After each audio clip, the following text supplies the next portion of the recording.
সকালবেলা একটু পরোটা ভেজেছিলাম। পরোটা এমনি সবাই এখন শুনছিস, যেহেতু আমরা রাস্তাঘাটে চপ খাওয়াটা যেহেতু ছেড়ে দিয়েছি, কবে না কবে তেল, ওই তেলটা তো জীবনে ফেলে না, ওর ওপর দিয়ে তেল দিয়ে দিয়ে ভাজা হচ্ছে। তা আমরা যদি ঘরেও যদি পোড়া তেল বোতলে ভরে রাখি, তাহলে বাইরে খাওয়ার ঘরে খাওয়ার মধ্যে কি পার্থক্য? তা পোড়া তেলটা রয়েছে, তা কী রান্না করব ঠিক করতে পারছি না। ঘরে আমার কালো বেগুন আছে, তা ভাবলাম তেল বেগুন করি। তা তেল বেগুনে করার জন্য আমি বেগুনটাকে কী করেছি, সরু সরু লম্বা লম্বা করে কেটে নিলাম। একদম এটার মধ্যে আগে বেগুনটা তো ভাজতেই হবে, নুন হলুদ একটু চিনি দিয়ে ভেজে নিই, তারপর তোমাদের সাথে দেখাচ্ছি। হ্যাঁ, এবার আমাকে তেল বেগুন বানানোর জন্য তো আগে সাদা তেল যেহেতু ছিল, এটার মধ্যে আমি বেগুনটাকে দিয়ে দিয়েছি। আজকে আমার ভাতটাকে আমি গরম জল দিয়ে টকবক করে ফুটিয়ে ভাতটাকে নামিয়ে রেখেছি। নামিয়ে এটাকে মিনিট 10 ঢাকা থাকবে, তারপরে আমি ভাতটাকে উপর দেব। এখানে দিয়েছি আলু আর পেঁপে সিদ্ধ বসিয়েছি। পেঁপের যে কষটা কারোরই পছন্দ হয় না, দুটো রান্না একই সাথে। ভেবেছিলাম ডিম করব, করে ফেলছি তেল বেগুন, আর ডিম আর রান্না করতে ইচ্ছা করছে না। তা কি করব? তা ভাবলাম এত তেল মশলা খেতে আমার কেন, কারোরই মনে হয় ভালো লাগে না, আর ওয়েদারটা এতটাই খারাপ, রান্না করতেও ইচ্ছা করছে না। তা এখানে কি করছি, নুনটাকে আগে দিয়ে দিচ্ছি। নুনটাকে দিয়ে দিচ্ছি, তারপরে হলুদটা দিচ্ছি,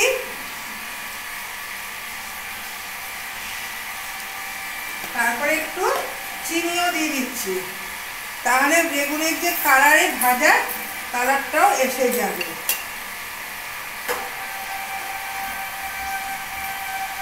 এটাকে আমি কড়াইতে হলে একটু নাড়াতে ভালো হতো, কিন্তু যেহেতু এই তাওয়ার মধ্যেই না আমি সকালবেলা একটু পরোটা ভেজে ফেলেছি, অনেকটা তেল ছিল, তার জন্য আবার কীভাবে কড়াইয়ের মধ্যেও তো অনেক তেলটা লেগে থাকে, আর ননস্টিকে করলে কি হয়, তেলটা সত্যি কম লাগে। এইবার আমি কি করেছি, ডিমের জন্য তো আমার আদা কুচি পেঁয়াজ কুচিও ছিল, এর মধ্যে আমি তো আদা কুচিটাও দিয়ে দিচ্ছি, আর দিচ্ছি পেঁয়াজ, আর এখানে দিচ্ছি একটুখানি কাঁচা লঙ্কা, আর টমেটোটা কেটে নিই। এটার মধ্যে কালারটাও সুন্দর এসে গেছে। আর এর মধ্যে আর একটু সর্ষে তেল দেব, আর টমেটো আমি একটু গোটা গোটা করে দিয়েছি, কেননা একটু টক টক হওয়ার জন্য। দেখেছো বেগুনটাকে বেশ সুন্দর কালারটাও চেঞ্জ হচ্ছে। এর মধ্যে আর একটু সর্ষে তেল দিয়ে দিচ্ছি। তেল বেগুন মানে তেল থাকবে না তা কখনো হয়? আর সবার থেকে মাছ মাংস থেকে না এখন বেগুনের ভর্তা, তেল বেগুন, বেগুনের ভাজা দিয়ে ডাল আলু সিদ্ধ দিয়েও খেতে খুব ভালো লাগে। আর এখন বাজারে বেশ সাদা বেগুনও পাওয়া যাচ্ছে। কালো বেগুনের দাম প্রায় 80 টাকা, আর সাদা বেগুনের দাম হচ্ছে প্রায় 30 টাকা। একটুখানি সামান্য একটু লঙ্কার গুঁড়ো দিয়ে দিচ্ছি, একটু হালকা ঝাল হওয়ার জন্য। দেখো তেল বেগুনটাও তোমাদের সাথে কথা বলতে বলতে দেখো বেগুন এমনিতে তো নরম, আমার রান্নাও হয়ে গেল। আর তেলটা কি সুন্দর, তেল বেগুন মানে তেল থাকবে না তা কখনো হয়? এই দেখো এই তেলটা দিয়ে সুন্দর গ্রেভি, আর এই গ্রেভির জন্য তোমরা ওপর দিয়ে একটু বেসনও ছড়িয়ে দিতে পারো, আরও সুন্দর টেস্ট হবে। তা ভাবছি একটু বেগুন অনেক একটু হালকা বেসনের গন্ধটা সবারই ভালো লাগে, এই সামান্য একটু ওপর দিয়ে একটু বেসন ছড়িয়ে দিলাম, মানে আরও সুন্দর টেস্ট আসে। দেখেছো এই তেলটাও সফট হবে, আর এটা সুন্দর সুন্দর। এই দেখো বেগুনটা দেখেছো, যে বেসনটা দিয়েছি বেশ সুন্দর সেন্ট বেরিয়ে গেছে। এইবার আমার পেঁপেটাও সিদ্ধ হয়ে গেছে।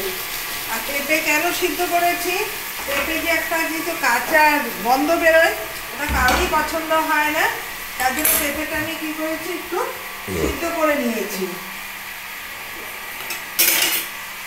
তাহলে এই জলটা যদি ফেলে দেওয়া যায় পেঁপে থেকে না কোনো কাঁচা গন্ধ আসবে না। এখন এই পেঁপে আর আলু আমি আলু যেভাবে কাটে ডুবো ডুবো করে আমি সেভাবে কেটে নিয়েছি। এর মধ্যে আমি আমার এটা রান্না হয়েও গেল, এটা আমি চাপা ঢাকা দিয়ে দিই। এখানে আমি সর্ষে তেলই যেহেতু রান্না করছি, ওটা যেহেতু সাদা তেল ছিল তার ওপর দিয়ে একটু সর্ষে তেল দিয়ে দিয়েছি, বেশ ভালো লাগে।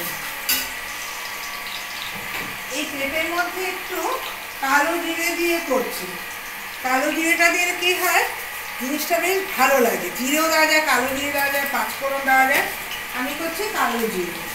আর যেহেতু আর এর মধ্যে আমি দেব রসুন, রসুনটা কাঁচা লঙ্কা পেঁয়াজ সব একসাথে দিয়ে ভেজে দেব। এটাকে একটু লাল হওয়ার জন্য অপেক্ষা করতে হবে। এই ফাঁকে আমি কি করছি পেঁপেগুলো জল থেকে তুলে নিই। তা আমি কালকে দুপুরবেলা ফেসবুক করতে গিয়ে ফেসবুক উড়িয়ে দিয়েছি, ইউটিউব সকালে উড়িয়ে দিয়েছি, হোয়াটসঅ্যাপও উড়িয়ে দিয়েছি। তা এবার ভেবেছি দোকানের কাছে যাব। তা আমাদের এখানে একজন খুব ভালো বোন আছে, সে আবার সে দোকানে কাজ করে, মোবাইল দোকানে কাজ করে। তা বলছি বোনটিকে বললাম, বোন বলবো না আমার মেয়ের বয়সী, আর দেখ তোর কাকিমা একটা সকাল থেকে ভুল কাজই করে যাচ্ছে, জানি না কেন ভুল হচ্ছে।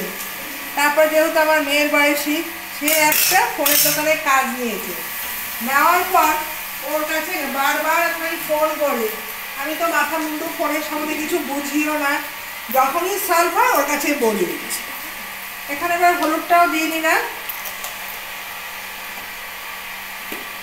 এবার নুনটা দিয়ে দিচ্ছি।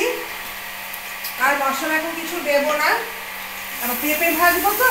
যখন দোকানে যাবি আমার বাড়ি হয়ে আর যাবি। ও আসলো, এসে তখন আমার ছোটো মেয়েকে বললাম, মা আজকে না আমি তোর বন্ধুকে ডেকেছি। হ্যাঁ বন্ধুকে তো ডাকবে, কাজের সময় আমার বন্ধুকে চেনো, কাজ করে চেনো না। আর এটাই তো এখন বাস্তব, আমার যখন কাজ করবে তখন আমি ডাকবো, আমার যখন কাজ শেষ হবে তখন। আমি না মা, ওকে আমি রসগোল্লা খাইয়েছি, খুব খুশি হয়েছে। এবার গেছি মার্কেটে জামা কিনতে, জামা কেনা উঠেছে যায়নি, গেছি দেখতে। এবার ওখানে গিয়ে একটা জামা তার খুব পছন্দ হয়েছে, কিন্তু দুঃখের বিষয় আমি তো কার্ডও নিয়ে যাইনি, টাকাও নিয়ে যাইনি। সে 3 দিন ধরে আমাকে মাথা বলছে কালকে সন্ধ্যার সময় চলো। বললাম না মা, আগে শরীরটা ভালো না, আমি যখন তোমাকে বাইরে দিতে বলি তখন তোমার শরীর খারাপ হয়, নিজে যখন কাজ থাকে তখন দুবেলা বেরোতে পারে। বললাম না মা, আমি জানি শরীর খারাপ হয়েছে, কিছু বলিনি। আজকে তো বৃহস্পতিবার, বৃহস্পতিবার তো দোকানপাট বন্ধ, আর সকাল থেকে আবার বৃষ্টি। তারপর আমি বললাম মা এই বছরটা বাড়ি থাকো, জানিস মা 36 থেকে পঞ্চমীর থেকে ভাসান অবধি বৃষ্টি আছে। শুনে আরও মন খারাপ। মা তাহলে কি তাও জামা কাপড় ও কেনেনি, তার জন্য দুঃখ নেই। মা যে রাস্তার দিকে এত দোকান, এত জামা কাপড় তুলেছে, এদেশে হবে, ওদের তো কষ্টের সীমা নেই। আর বিশেষ করে বল যারা রাস্তার ধারে বসে তাদের কী অবস্থা, ঘরে টুকিটাকি জিনিস তাদের কাছ থেকেও কিনতে হয়। সবসময় তো আর বড় দোকানে দৌড়ানোটা আমাদের পক্ষে সম্ভব না, বড়রা তো বড়লোক হবে, আর রাস্তার ফুটপাতের থেকেও টাকাতে হবে। ফুটপাত হয়েছে কি, বড় দোকানের জামা প্যান্ট নেবে 100 টাকা, আর রাস্তা দিয়ে কিনলে হলো 50 টাকা। কেন বড় দোকান সাজিয়ে গুজিয়ে বসেছে, তাদের তো রেটটা একটু বেশি হবে। আর এখন আমি সব কিছু মোটামুটি দেওয়া হয়ে গেছে, কিন্তু জিরের গুঁড়োটা দিয়ে এই যে ওপর থেকে একটু ভাজা জিরের গুঁড়ো দিলে সেন্টটা আরও বেরিয়ে যাবে। এই দেখো কষাটাও হয়ে গেল। দেখেছো এই আলু পেঁপের তরকারিটা খুব অসাধারণ লাগে খেতে। এর মধ্যে কোনো ঝাল দেবো না, একটা কাঁচা লঙ্কা দিয়েছি, কেননা ঝালটা না খাই না, ঝাল খেলেই আমাদের ভীষণ পেটের সমস্যা। দেখো রান্নাটাও আমার হয়ে গেছে, আর ভেবেছি ডিমের কষা করব, আর রান্না করতে ইচ্ছা করছে না। তার ঘরে একটু পাউরুটি দিয়ে আলাম ডিমের সিদ্ধ দিয়ে সন্ধ্যা টিফিন হয়ে যাবে। দেখো তোমরা সঙ্গে থেকো, আমার রান্নাও কমপ্লিট হয়ে গেছে।